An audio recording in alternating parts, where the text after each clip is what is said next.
So you want to own a salt mine. Dig up the cheapest seasoning in your kitchen, haul it out by the mountain, and sell the most ordinary rock on Earth. Salt is also one of the oldest industries on Earth. People have been digging and boiling it for thousands of years, long before written history, because a supply of salt was the difference between a settlement that survived the winter and one that did not. Salt is so cheap today that we scatter it across highways by the millions of tons every winter and pay pennies a pound for it in a shop. It is the definition of a common, worthless mineral. And yet, for most of human history, salt was one of the most precious substances on the planet. Men were paid in it, by weight. Empires taxed it. Wars were fought over it. In places, it was traded ounce for ounce with gold. Whole cities were built on it. Salzburg, in Austria, means salt city. Venice grew rich controlling the salt trade. That is the paradox at the heart of this business. The same white rock that once built empires and funded kings is now the cheapest thing on your table, thrown onto roads and swept away with the slush. So what changed? And why, even now that salt costs almost nothing, is owning the mine that produces it still a quietly powerful business? That answer is not about the salt at all. It is about something else entirely. By the end of this video, you will know what a salt mine actually costs, why the cheapest rock on Earth still turns a steady profit, and why the deadliest threat to a salt mine is not a low price. It is the most common liquid on the planet: water. The buy-in. Start with where salt comes from, because the Earth has left it lying around in almost unimaginable quantities. In some places, these buried beds are so thick and so pure that a mine can dig for a century and barely scratch them. Scarcity, the thing that makes most mines valuable, is the one thing a salt bed almost never has. Hundreds of millions of years ago, ancient seas dried up and left behind gigantic beds of solid salt, buried under the ground, some of them thousands of feet thick. Which method you use depends entirely on what nature gave you. A thick, dry bed of ancient salt underground calls for a rock mine. A hot, sunny coast is perfect for evaporation ponds. A deep, buried deposit is best reached by pumping water down to dissolve it. There are 3 ways to get it out. You can mine solid rock salt from underground, drilling and blasting it loose like coal. You can flood the beds with water, dissolve the salt into brine, and pump it up. Or you can let the sun evaporate seawater in vast ponds. That first kind is the classic salt mine.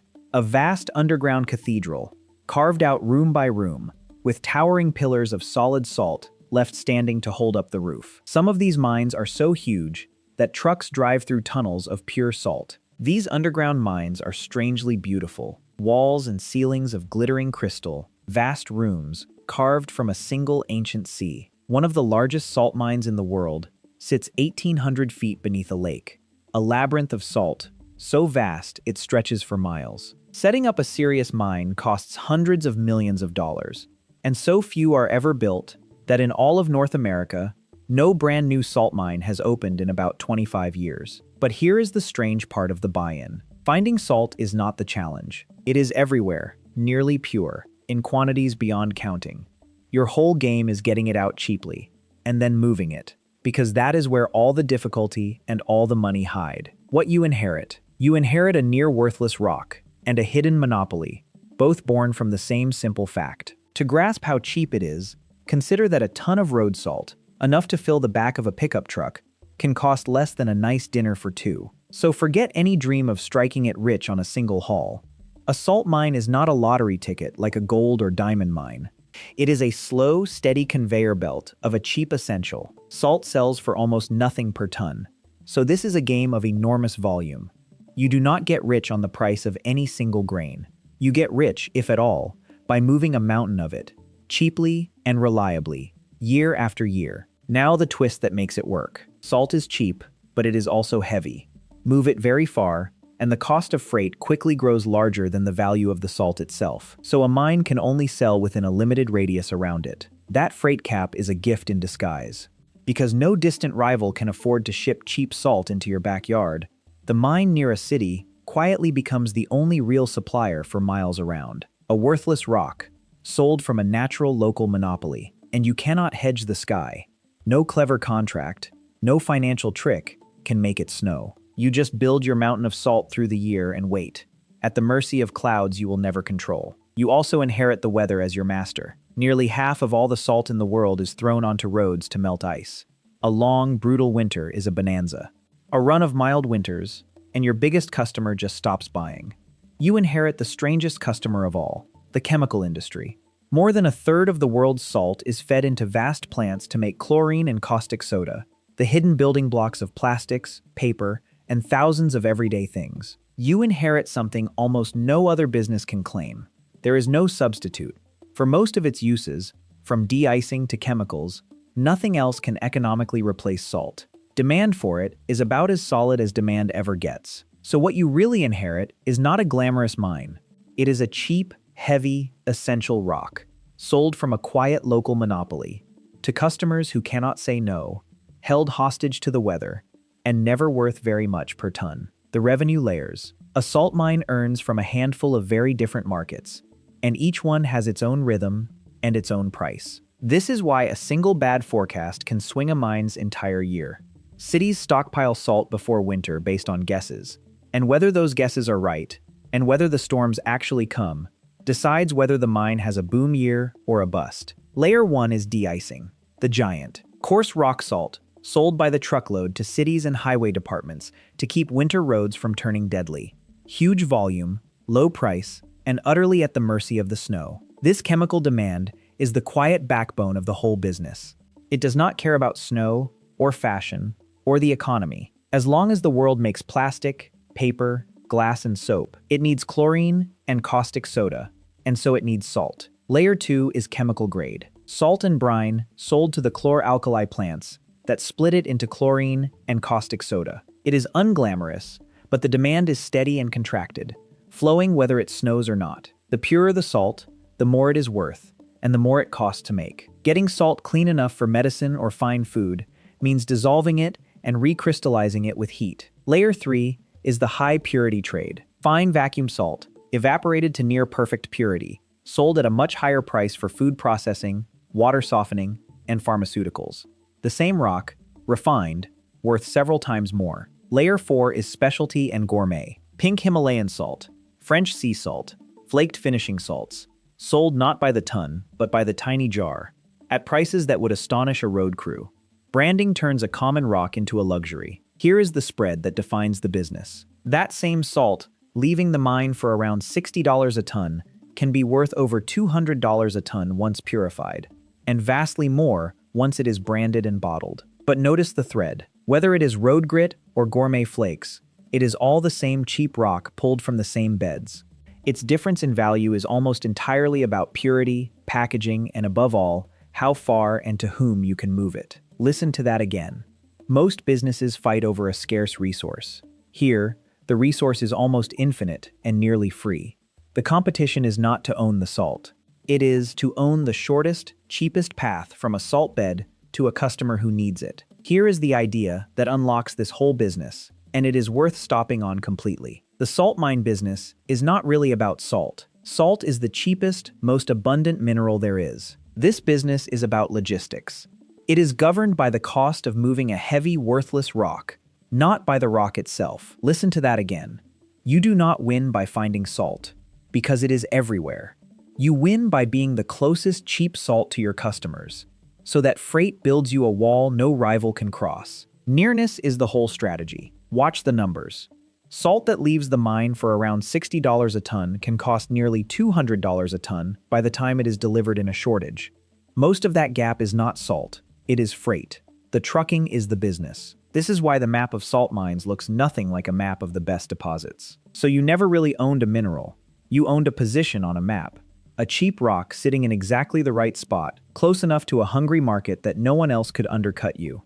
Remember that. Everything else follows from it. The ledger. Turn to what leaves the account, and the biggest line is one that most people never even think of as a cost of salt. Think of how strange that is. In almost every other mining business, the value is in the ore, and transport is a footnote. In salt, it is flipped.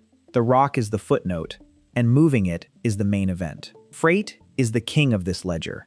Moving a cheap, heavy rock is so expensive that transport often costs more than the salt is worth, which is exactly why a mine lives and dies by how close it sits to its customers. Extraction is the second cost, though for rock salt, it is surprisingly modest.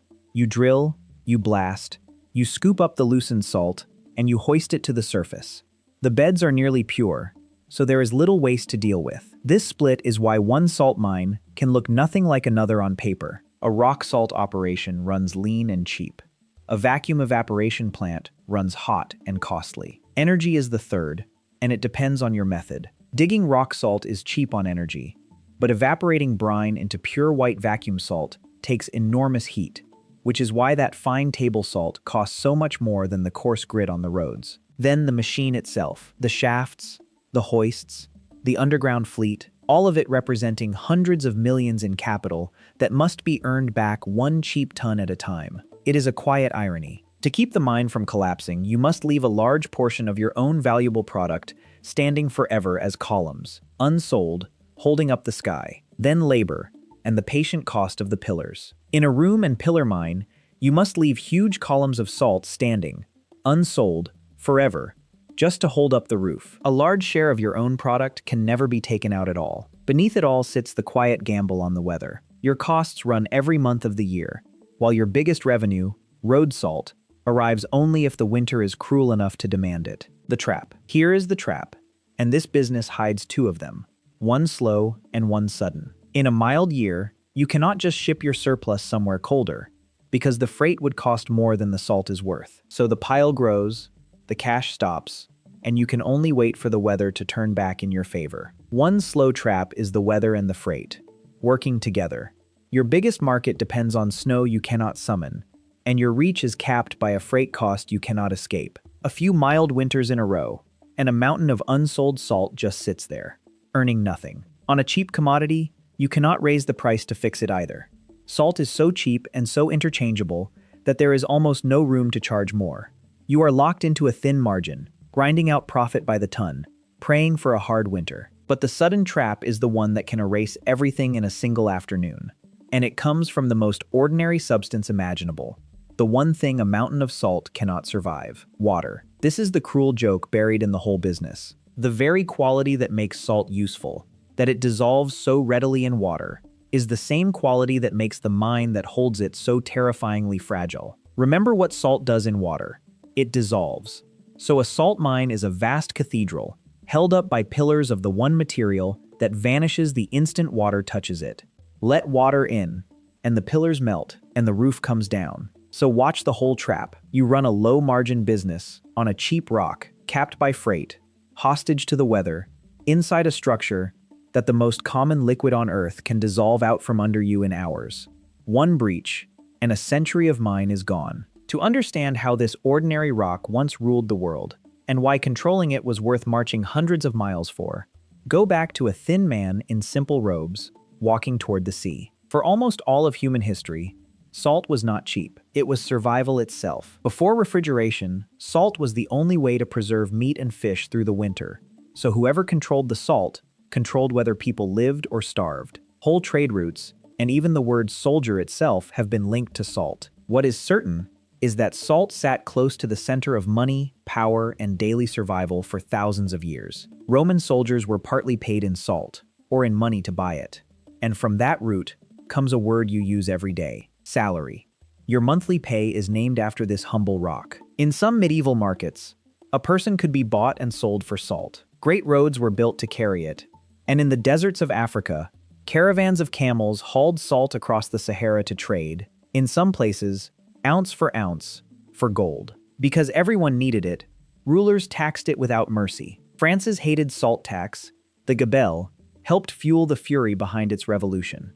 China also ran a state salt monopoly for over 2,000 years, the longest monopoly in human history. In 1930, in British-ruled India, a slight man named Mohandas Gandhi set out on foot toward the sea. The British held a monopoly on salt and taxed it, making it a crime for ordinary Indians to gather the salt at their own shore. It was a masterstroke, precisely because salt was so humble and so universal. Everyone understood it. Everyone needed it. Taxing the poor for the right to gather salt from their own sea was an injustice a whole nation could feel at once. Over 24 days, Gandhi walked some 240 miles to the coast, followed by a growing crowd. When he reached the sea, he bent down and picked up a lump of natural salt from the sand, breaking the law with a single grain. That small act of defiance, over nothing more than salt, ignited a wave of protest across the country and became a turning point in India's march to independence.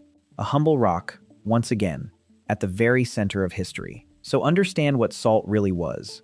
Not a seasoning, but a source of power. Its value was never really about the mineral. It was about control of something that every single person needed and no one could live without. The death spiral. Now watch how a salt mine dies. In one of the strangest industrial disasters ever recorded.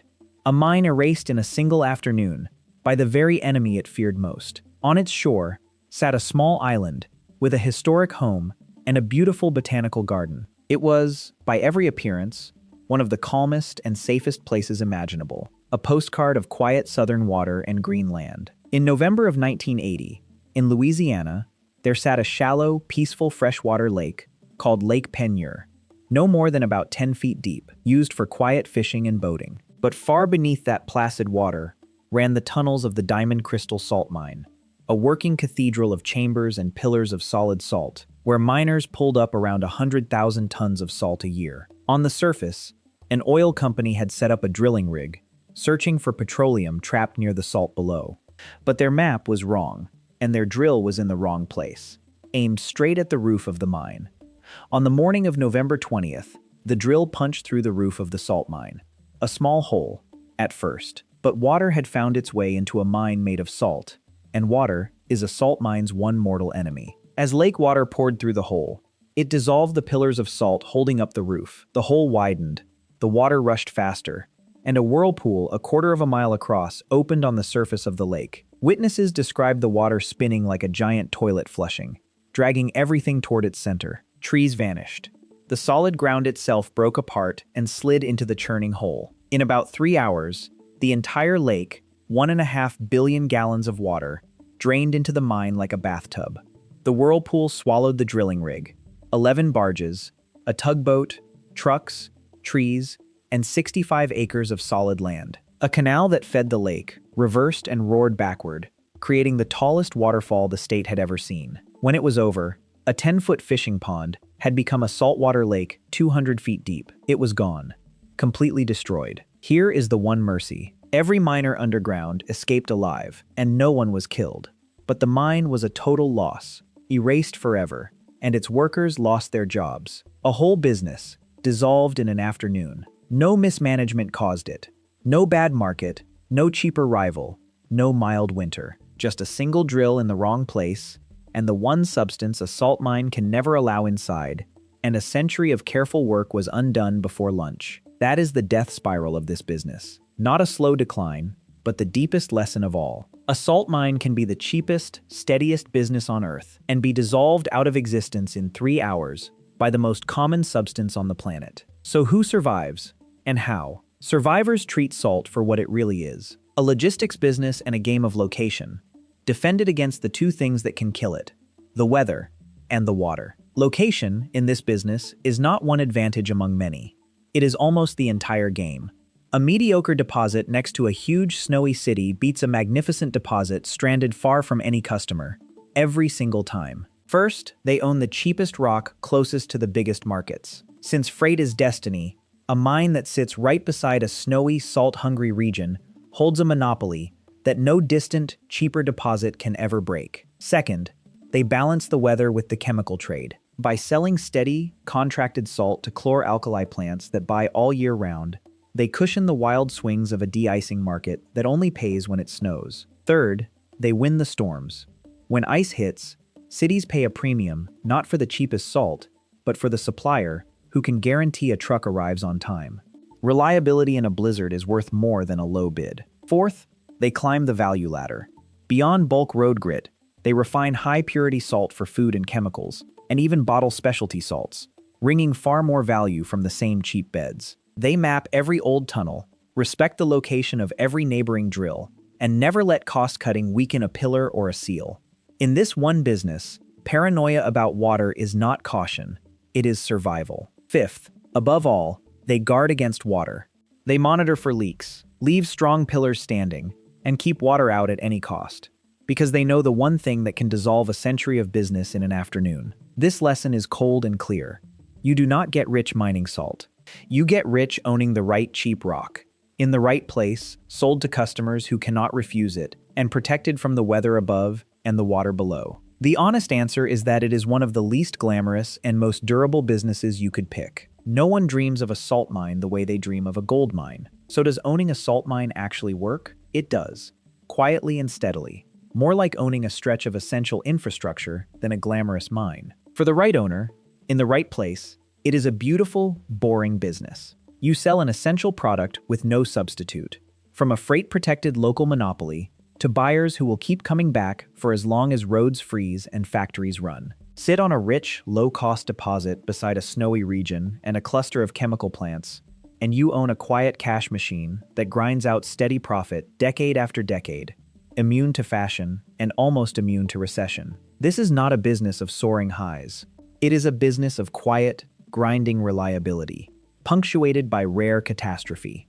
You will never make a killing in a single year, but you can earn steadily for generations, if the water stays out. But be honest about the fragility beneath the calm.